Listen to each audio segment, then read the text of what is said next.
So, can you hear me? All right, Yes. There we go. As Bob mentioned, those of us here know her from different parts of our lives and in different ways. There is quite an extensive biography, obituary on her obituary page that you are all welcome to find if and when you want it. I won't read through the whole thing here because, as he said, she lived like such a rich and full life. But I did want to just share a little bit of an arc because, people may not know. Even, those are our children. It's been really interesting in our process of remembering and grieving. As Bob mentioned, I'm the eldest. Bob and my brother Mark and my sisters Kathy and Charlene, who you'll meet in a moment, we span 10 years, and so we were in person for different parts of her life, and with Dan joining our family more recently, so none of us has all the pieces, but wanted to share just a little bit so that people could get a sense of her. So, Mom was born in 1941 in Milwaukee, Wisconsin. Working class family. Her maternal grandparents were Croatian immigrants.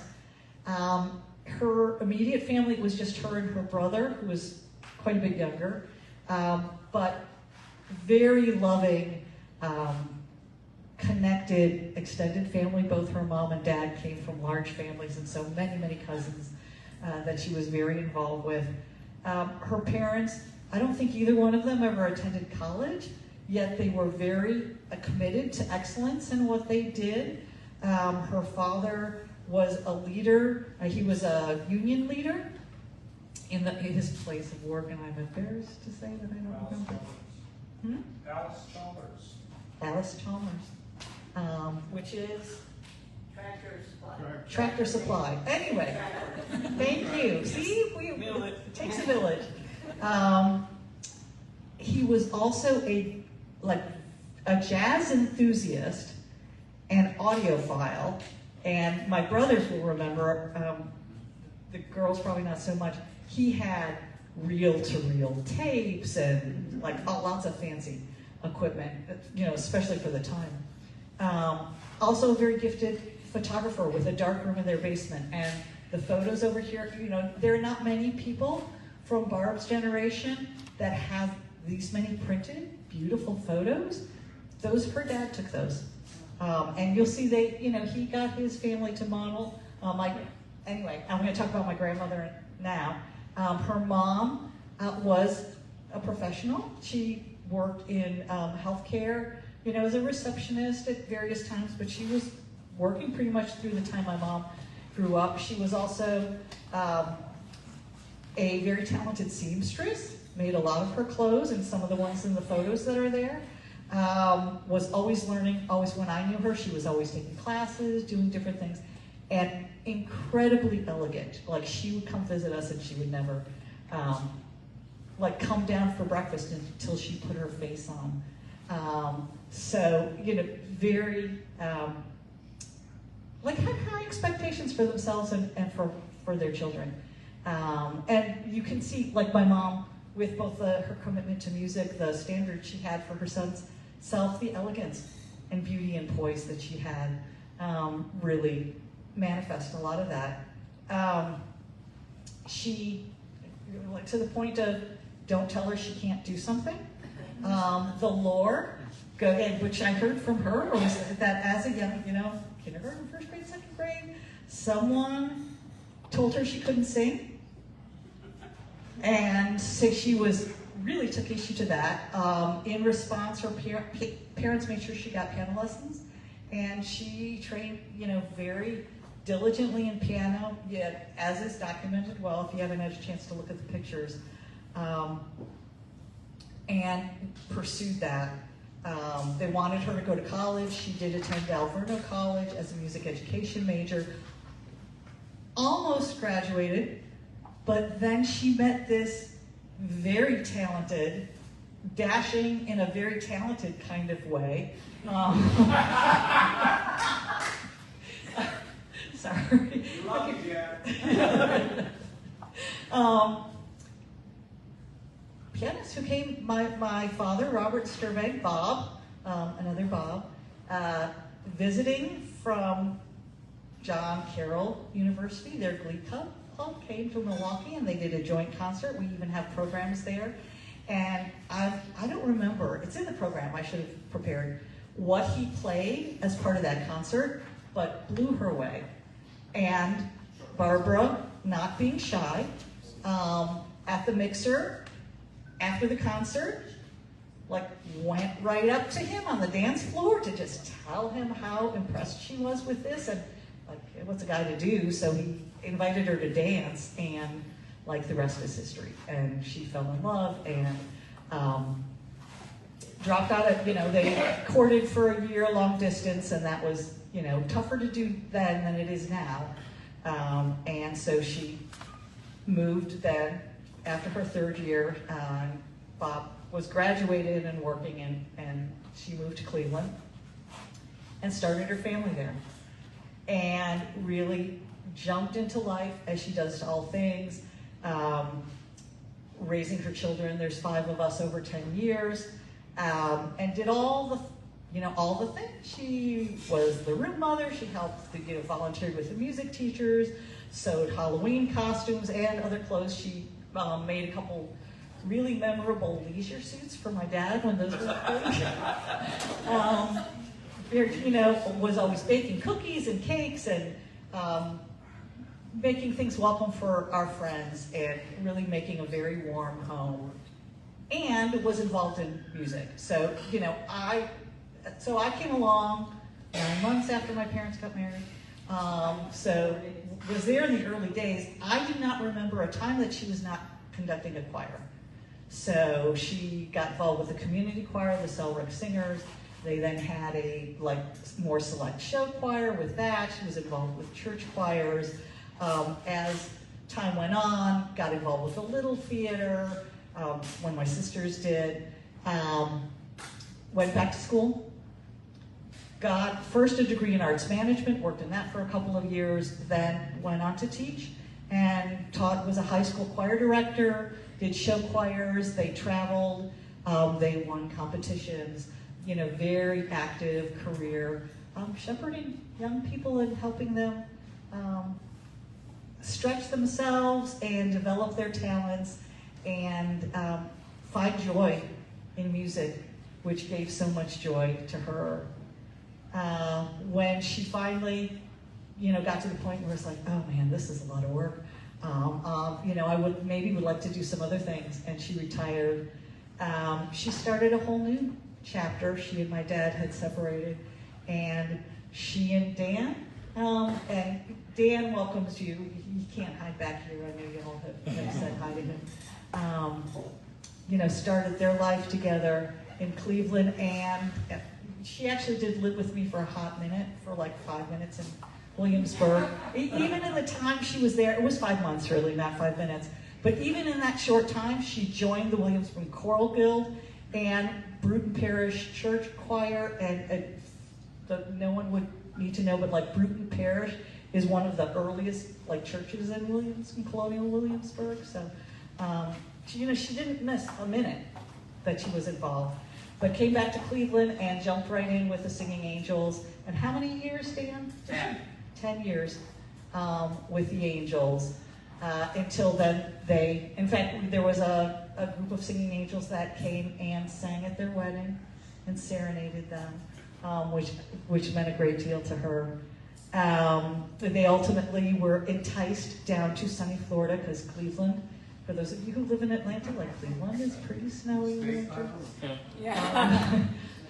So moved down to Florida, had a wonderful time there, and then to Atlanta in most recent years. And, part of church choirs, bell choir. She played dulcimer, just so many things. Just a few things that, to me, describe my mom. She was intrepid. There, was not a challenge that, I'm 21. I'm going to move to Cleveland and start a life there with this guy that, I'm in love with. 5 kids? Yeah, no problem. I can do it.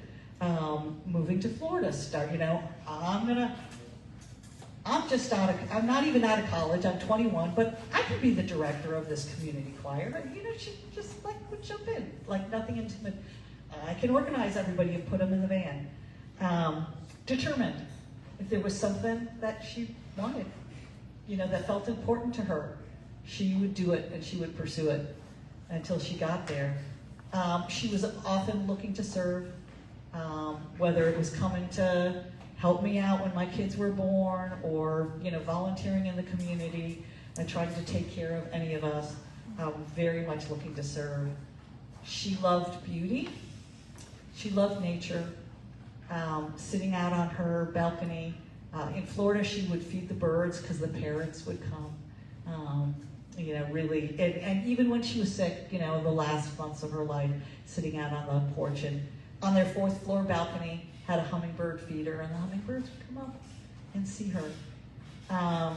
She loved celebrations, as Bob said, and was always looking for a treat. One of them, which I inherited from her with, I have some ambivalence about, but times when, I would be running errands, or she'd take me to the orthodontist or a music lesson, and we were on the way back, and let's stop and get ice cream. And she would not get the whipped cream and cherry because she was watching calories. So just really loving life, and she loved people. She loved people. Everywhere she went, she made friends. In their last year of their time in Florida, I helped them evacuate from, I forget what hurricane, Ian maybe, something. Yeah. Anyway, the 4 cats and mom and dad, and she was having mobility issues, and we evacuated to Orlando, which also got hit by the hurricane, but not as dangerously. And she's making friends with everybody. We're wheeling her down to happy hour. She's making friends everywhere she goes. Always kind. I never heard her say a malicious word about anyone. Sometimes she would be a little confused by people, if she didn't kind of get the framework, but never unkind, never mean, always looking to be peaceful, and to care for people. So that's from my viewpoint. Those are some things I just wanted to share about my mom, give you sort of a sense of her life. Those of you, her friends from Silver Comet, know, family members, maybe not. She moves to Atlanta, and what does she do? She starts a choir at Silver Comet, and lobbying them to get a piano, and to get a good piano, so that she could do it. So that shows her determination. And, it's art. Who can resist, right? So just a little view of Barbara. When she was in the hospital, in the last couple months of her life, she spent some extended time there. And 2 things kind of brought her comfort, in addition to, having people by her side, which she was very grateful for. She would listen on her phone to birdsong. There were some apps. We just play birds. But then also to, beautiful classical piano music she wanted to listen to. And the next song on our program, we are very grateful. Eli Manos, who worked with her with the Singing Angel, he was an accompanist at the time when she was there. And I remember hearing about you back in those days, is here, and he's going to play for us Clare de Lune, which is one of the songs that she listened to often in those final weeks, and I heard with her. So it's very, very special, Eli, that you're here to play that live for us today.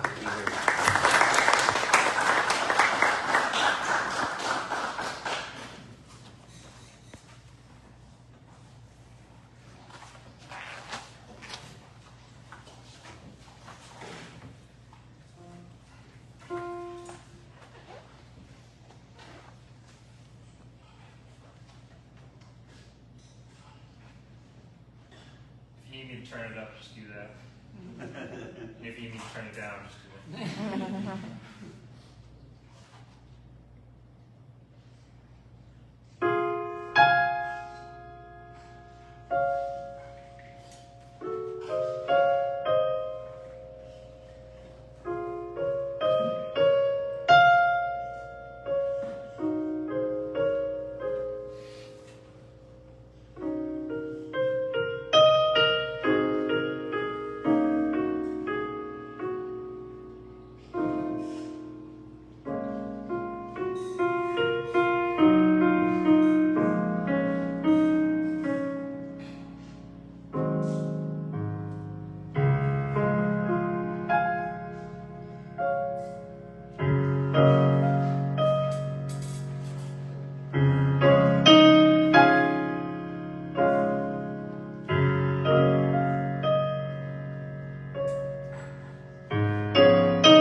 so beautiful.